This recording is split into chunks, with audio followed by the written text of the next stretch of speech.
उसका फल कैसे होगा फिर, उसका लाभ कैसे होगा फिर। मन अगर हमारा इधर उधर है, चंचल है, मन घर में लगा हुआ है, इधर उधर लगा हुआ है, फिर उसका फल नहीं मिलता। एक और मेरा भूख लग जाए।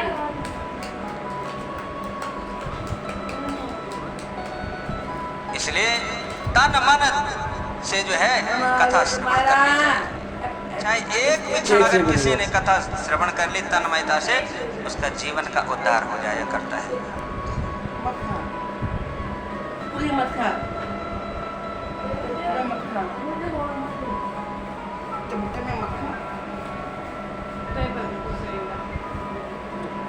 हमारे 3 प्रकार के वो है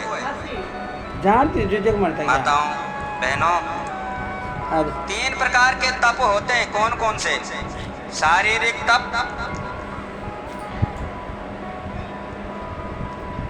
मानसिक तप और वाणी का तप। क्या हम इन तप को करते हैं, जानते हैं?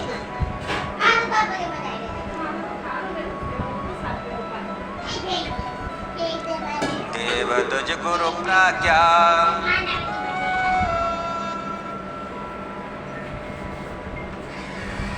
भोजनम शौचमार्जवम्,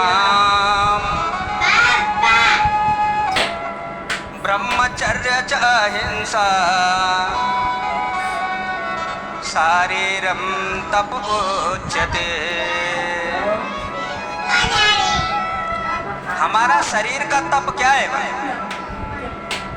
जो हम शरीर को अपने हिसाब से रखे, तपस्या में रखे, वो शरीर का तप क्या है? सबसे पहले आया देव। क्या आया? देव। हम इस शरीर से, ये हमें मानव शरीर मिला है, इससे क्या करें बोलो? देव की पूजा करें। हम करते हैं ना, देवताओं की पूजा करते हैं कि नहीं करते? हे भगवान, हे देवता, आप हमें ये सब कुछ देना। किससे करते हैं हम? ये शरीर है जब तब करते हैं ना। इस शरीर से हम देव पूजन करें अच्छे भाव से, सद्भाव से, अपने कल्याण के, जगत कल्याण के लिए देव पूजन करना चाहिए इस शरीर से। पशु नहीं कर सकता, इस शरीर से देव पूजन कर सकता है? नहीं करता ना पशु, पक्षी नहीं कर सकता। यही शरीर मिला है जिससे हम देव पूजन कर सकते हैं, देवताओं को प्रसन्न कर सकते हैं। देव कौन है? जो देते रहते हैं, देते रहते हैं। आपने कुछ मांगा देवता से, हे देवता मेरा ऐसा कर देना और आपकी मनोकामना पूर्ण हो। देने वाले को ही देवता कहते हैं, लेने वाले को नहीं कहते, छीनने वाले को नहीं कहते। देव और राक्षस है ना दो, तो छीनने वाले को क्या कहते हैं आप समझ जाओ। और देने वाले को देवता कहते हैं। वो देने की भावना जिसकी है, जिसके अंदर ये गुण है कि हाँ मैंने कुछ करना है, देना है, अच्छा करना है, समाज में मैंने कुछ अच्छा करना है, तो वो देव गुण वाले होते हैं। वो जीव जो है वो स्वर्ग से आए हुए जीव होते हैं जिसके अंदर अच्छे गुण होते हैं। दूसरा है द्विज। द्विज कहते हैं ब्राह्मण को।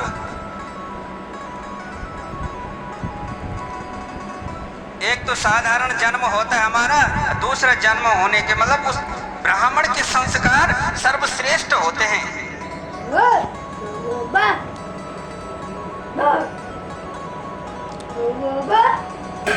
ब्राह्मणों का आदर करना चाहिए। जो सदगृहस्थी हैं, ब्राह्मणों को नमन करना चाहिए, ब्राह्मणों का आदर करना चाहिए, ब्राह्मणों का सत्कार करना चाहिए। क्यों? ब्राह्मण को क्यों करना चाहिए सत्कार? क्यों करना चाहिए उनका आदर?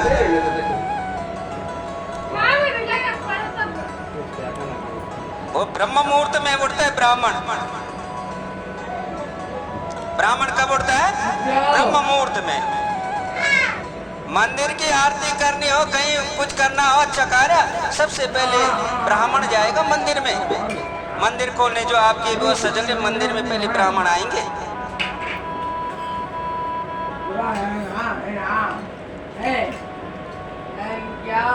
ब्रह्म मुहूर्त में उठता है। दूसरा, ब्रह्मचर्य का पालन करता है, अपने नित्य नियम पे रहता है, अपने को बिल्कुल ब्रह्मचर्य में रखता है, पाठ पूजा नित्य। इसलिए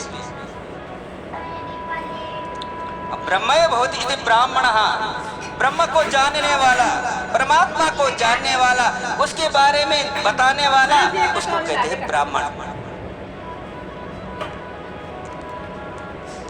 दो चीज आ गई, देवता पूजन जो देते हैं, अब ब्राह्मण आपको संस्कार देते हैं। परिवार में बच्चा हो जाए तो पहले शुद्धि ब्राह्मण करता है, हवन से, नामकरण से, मुंडन संस्कार, जितने भी संस्कार है माता बहनों, वो सब ब्राह्मण करता है। आपके लिए कितना करते ब्राह्मण, तो हमें आदर देना चाहिए। ऐसे ब्राह्मण को, पंडित जी को जो है आदर देना चाहिए, देना चाहिए कि नहीं? वो सब कुछ हमारे लिए तत्पर है सुबह से।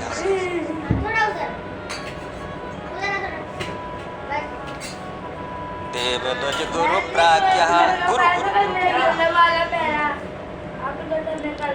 गुरु का आदर करना चाहिए। क्यों? गुरु हमें भवसागर से तरा देता है। हम अगर इस संसार में डूब रहे हो ना, विमार्ग पे जा रहे हैं, वो सतमार्ग पे ले जाते हैं। अपने शिष्य को कहते हैं, बेटा यहाँ नहीं जाना, नरक नहीं भोगना है।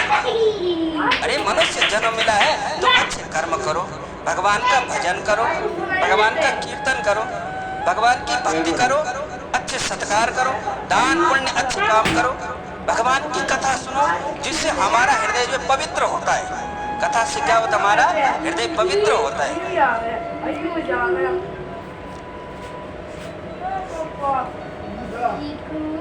बहुत सुंदर, यहाँ सुबह सुबह आते हैं ना लोग, सेवा करने वाले, तो झाड़ू लगाते, मंदिर में लगाते हैं। कितनी अच्छी भावना है।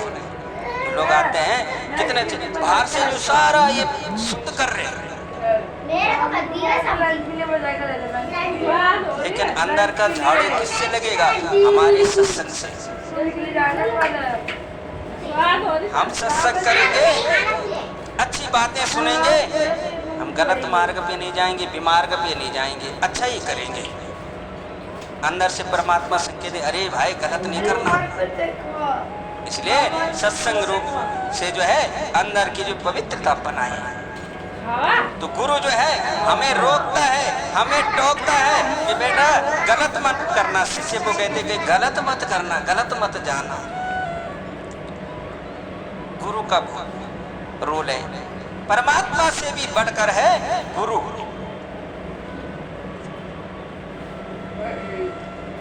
गुरु ऐसा होता है, एक उदाहरण के तौर पे, जैसे गाड़ी चलती, बस चलती है ना, तो उसमें एक ब्रेक होता है।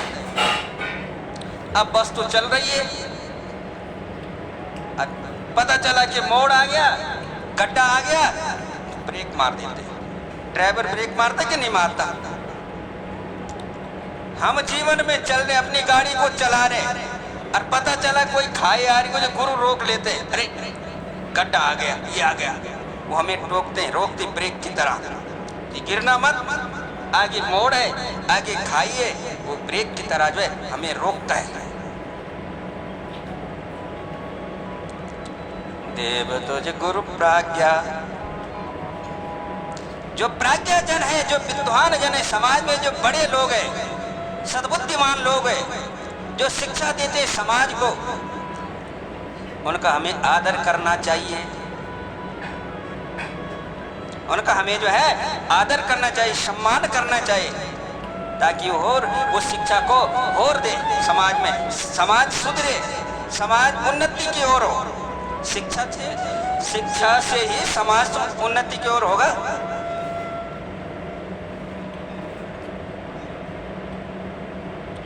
पूजनम सोचवार्जम, इनकी जो है देवताओं की, गुरु की ब्राह्मणों की अच्छे विद्वत समाज की पूजा करनी चाहिए, उनका हमें सम्मान करना चाहिए और शुचिता पवित्रता होनी चाहिए जीवन। ब्रह्मचर्य से अहिंसा, ब्रह्मचर्य का पालन करना चाहिए। अहिंसा क्या लिखा है? अहिंसा, हिंसा नहीं करनी शरीर से। बहुत ऐसे समय बनता है कि जब जो है हिंसा करने का मौका आ जाता है। ये नहीं कि शरीर से अब भिड़ जाओ, बिल्कुल अपने को रोकना है, हिंसा नहीं करनी शरीर से। कई ऐसी बातें हो जाती है, कहीं पे लड़ना पड़ जाता है। नहीं, इस शरीर हिंसा के लिए नहीं है, ये किस लिए मिला है? अच्छे सत्कर्म के लिए मिला है। ये शरीर का धर्म है हमारा, हम इससे पूजा करें, पाठ करें, अहिंसात्मक अपने शरीर को रखें।